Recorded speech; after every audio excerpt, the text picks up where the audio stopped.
السلام علیکم ورحمۃ اللہ وبرکاتہ۔ اس وقت دین میں تحریف اور دین کو برباد کرنے کے لیے مولانا سعد کاندھلوی صاحب کی طرف سے جانے انجانے طریقے پہ جو باتیں چل رہی ہیں، ایسا معلوم ہو رہا ہے کہ دین کو برباد کرنے کے لیے ٹھیکہ لے رکھا ہے۔ حدیث پاک فرمایا جناب رسول اللہ صلی اللہ علیہ وسلم نے، جو مفہوم ہے کہ بنی اسرائیل میں جو گڑبڑیاں پیدا ہوں گی اس امت میں بھی ہوں گی۔ بنی اسرائیل میں جو دین کو برباد کرنے کے لیے گڑبڑیاں کی تھیں، ایک تو دین میں غلو اور تحریف فی الدین کرتے تھے،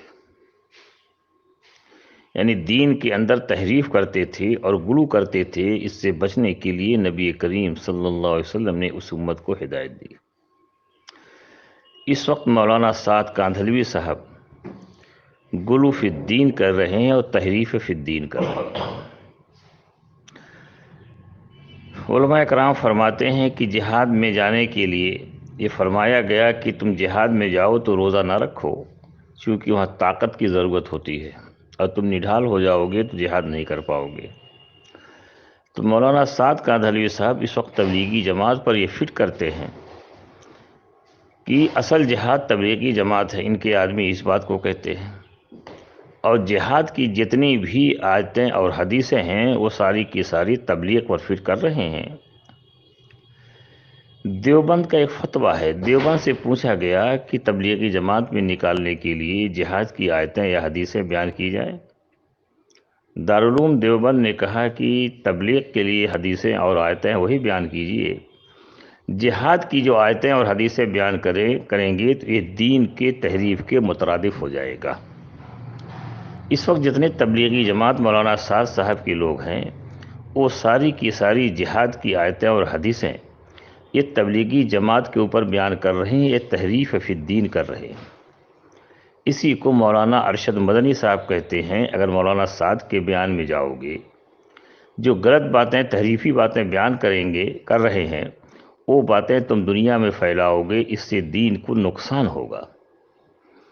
ایک بات کہی جا رہی ہے، مرکز سے جو کہا جا رہا ہے یا امیر صاحب جو کہیں گے وہی بات کو بیان کرنا ہے، تو یہ لوگ قرآن حدیث کو نہ بیان کر کے جو باتیں مولانا سعد اینڈ کمپنی کہہ رہی ہے اسی کو بیان کر رہے ہیں۔ اس کی حفاظت کے لیے مولانا یوسف کاندھلوی صاحب نے حیات الصحابہ جلد 1 میں باب جہاد الگ قائم کیا ہے، باب تبلیغ الگ قائم کیا ہے۔ تو باب جہاد کی جو آیتیں ہیں اس وقت باب تبلیغ پر بیان کر رہے ہیں۔ اتنا ان لوگوں کو نہیں صبر ہوا، مولانا شیخ زکریا صاحب یہ محدث اعظم تھے، ان کو معلوم ہے کہ کون سی حدیث جہاد کے لیے ہے اور کون سی تبلیغ کے لیے ہے۔ اس لیے مولانا زکریا صاحب نے فضائل اعمال میں کہ باب تبلیغ میں کوئی بھی جہاد کی آیت یا حدیث باب تبلیغ میں نہیں رکھا ہے۔ جب اس سے مولانا سعد کو صبر نہیں ہوا کہ امت گمراہ نہیں ہوگی تو منتخب کو لکھوایا، اور منتخب کے باب تبلیغ میں باب جہاد کی ساری آیتیں انہوں نے بھر دیا ہے۔ تو تبلیغی لوگ جو کم پڑھے لکھے ہوئے ہیں وہ باب تبلیغ کی آیتیں جو باب جہاد کی بڑھی ہے اس کو پڑھتے ہیں اور اپنے آپ کو جہادی سمجھتے ہیں، جہاد کی ساری جو ثواب ہے وہ اپنے اوپر منطبق کرتے ہیں۔ اسی کو مولانا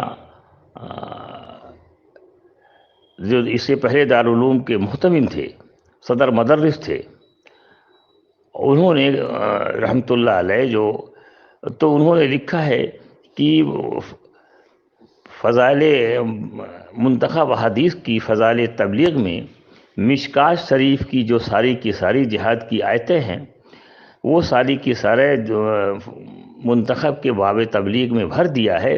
اس سے لوگوں یہ تحریف فی الدین ہے اور لوگ پڑھ کے غلط راستے پہ جا رہے ہیں۔ تو حضور کی امت کو برباد کرنے کے لیے نیا طریقہ ایجاد کیا ہے۔ اب اس میں دیکھیے کہ تبلیغ میں جانے پر روزہ نہ رکھا جائے، چونکہ جہاد میں جانے کا موقع بڑا کیا ہے اس لیے اس کو تبلیغ کہتے ہیں۔ مولانا سعد کاندھلوی صاحب کہتے ہیں کہ صحابہ کی نقل و حرکت کا جو ثواب ہے اس زمانے میں تبلیغوں پہ جو تبلیغ کی نقل حرکت کرتے ان پر ملے گا۔ تو اس وقت یہ دین میں بہت تحریف چل رہی ہے۔ ہم لوگوں سے کہتے ہیں کہ علماء سے پوچھ لو کہ تبلیغ میں جانے پر روزہ نہ رکھا جائے یا رکھا جائے، ان سے مت پوچھو، علماء سے پوچھ لو۔ جو جہاد کی ساری چیزیں انہوں نے تبلیغ پر منطبق کر دیا ہے، اس وقت بہت بڑی تحریف دین میں ہو رہی ہے اور دین کو ختم کرنے کے لیے نیا طریقہ یا نئی سازش چلائی جا رہی ہے۔ لہٰذا میں نے دارالعلوم دیوبند کا فتویٰ بھی بھیج دیا ہے اور آپ لوگوں سے گزارش کرتا ہوں کہ علماء کرام سے رابطہ کرو۔ جو مولوی صاحب کہتے ہیں تبلیغ بھی جائے، اس کا روزہ رکھنا ضروری نہیں ہے، یہ چیزیں مولوی صاحب سے نہ پوچھ کے آپ کسی دارالعلوم کے علماء سے پوچھ لو، کسی مدرسے سے علماء سے پوچھ لو، ان سے پوچھ کر دین پر عمل کرو۔ علماء وارث انبیاء ہیں، اگر علماء کا ساتھ چھوڑ دو گے تو تباہی کی برباد ہو جاؤ گے۔ لہذا مولانا سعد کاندھلوی صاحب ایسا معلوم ہوتا ہے کہ اس وقت دین کو ختم کرنے کے لیے باطل کے ایجنٹ بنے ہیں۔ 31/1/2018 کے اعلانیے میں دارالعلوم نے کہا ہے اہل سنت والجماعت سے ہٹ کے ایک الگ جماعت بنا رہے ہیں۔ لہذا گزارش ہے، ہم آپ سے گزارش کرتے ہیں کہ نبی کریم صلی اللہ علیہ وسلم کے دین میں تحریف مت کرو، نبی کریم صلی اللہ علیہ وسلم کے دین کو پامال کرنے کی کوشش مت کرو، اور نہ کر مرنے کے بعد ہی قبر ہی کے نبی کریم صلی اللہ علیہ وسلم کا سامنا ہوگا، کیا کرو گے؟ چند چیزیں میں نے عرض کر دیا ہے، نشاندہی کر دی ہے، اسی کو دارالعلوم دیوبند نے کہا کہ گمراہی کے راستے پہ چل رہے ہیں، اہل سنت والجماعت کے راستے سے ہٹتے جا رہے ہیں یا ہٹے ہوئے ہیں۔ لہذا ان کا ساتھ چھوڑ کے اللہ رسول کا ساتھ پکڑو تاکہ دنیا کے اندر بھی سرخرو رہیں اور آخرت کے اندر بھی سرخرو رہیں۔ جہاں تک روزہ رکھنے کا تعلق ہے علماء سے پوچھ لو، ان کی باتوں پر مت آؤ فقط والسلام۔ حیات الصحابہ جلد 30 صفحہ نمبر 228 پہ لکھتے ہیں کہ حضرت عمر رضی اللہ تعالیٰ نے فرمایا اس امت کے لیے سب سے بڑا خطرہ وہ ہوگا جو تفسیر بالرائے کرے۔ تو کیا مولانا سعد کاندھلوی اس وقت امت کے لیے سب سے بڑی خطرہ ہے؟ دارالعلوم دیوبند نے کہا ہے ان کے بارے میں کہ تفسیر بالرائے کر رہے ہیں، اور واقعی معلوم ہوتا ہے کہ امت کے لیے سب سے بڑی خطرہ یہ ہے کہ قرآن اور حدیث میں تحریف کرتے ہیں، قرآن کی تفسیر بالرائے کرتے ہیں، حدیثیں غلط بیان کرتے ہیں، اور ایک اسی کو دارالعلوم نے کہا ہے کہ گمراہی کے راستے پہ چل رہے ہیں۔ ان پر قدغن نہ لگایا گیا تبلیغی جماعت کا بہت بڑا طبقہ فرقہ ضالہ میں تبدیل ہو جائے گا۔ کیا جو ان کے ساتھ چل رہے ہیں فرقہ ضالہ کی طرف تو نہیں بڑھ رہے ہیں؟ سوچو اور سمجھو۔ سعد کی غلط بیانی ویڈیو کے ڈسکرپشن میں ہے، چیک کر لیں۔